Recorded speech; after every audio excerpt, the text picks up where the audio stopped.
Um, Now I'm curious about relationships and building wealth.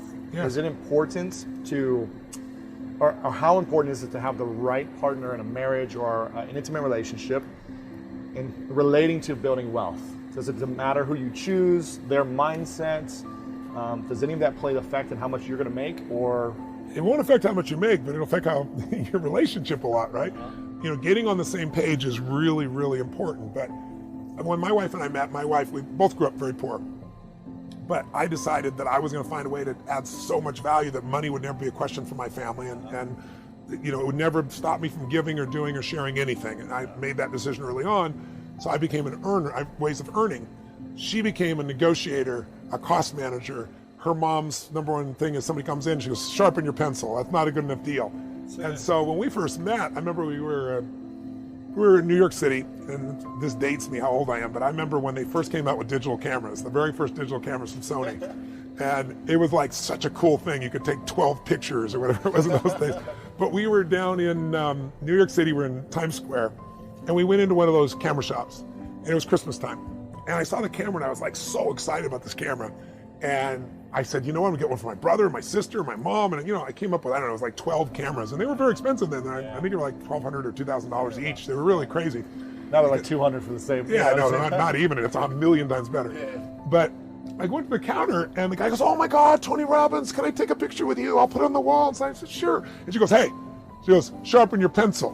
What kind of deal are you gonna give my boyfriend here?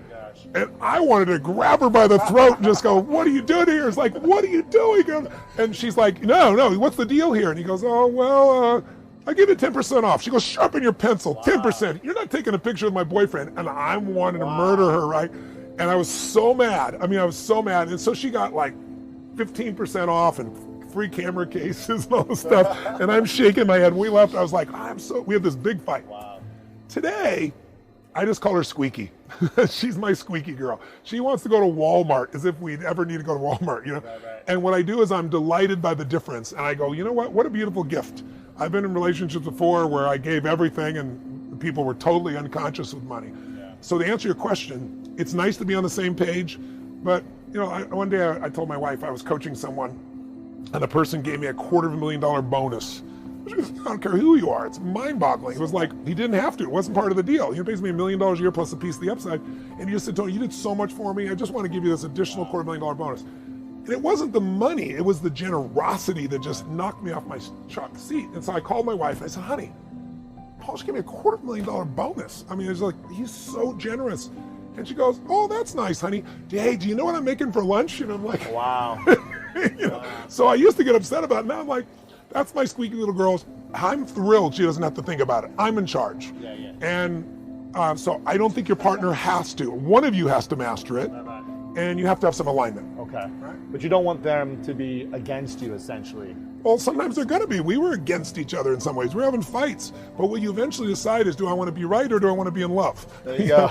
And, I'd rather be in love personally, right? That's a good quote. And right then there. also I just said, to her, I said, listen, honey, I understand your intent. I had to go to her intent. Instead of being frustrated with her, saying, this is really actually a cool quality. And she's my opposite in that area. And we're a good balance together. Right.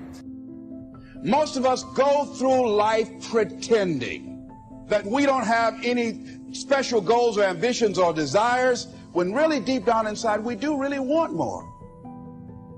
We block ourselves and we use these words almost like we're in a trance, like we're sleepwalking through life, that we find ways to cancel out our dreams, that a lot of things that we want to do, a lot of places we would like to go, a lot of things we would like to experience, and we just stop at but.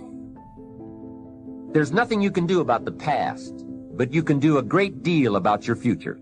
You don't have to be the same person you were yesterday.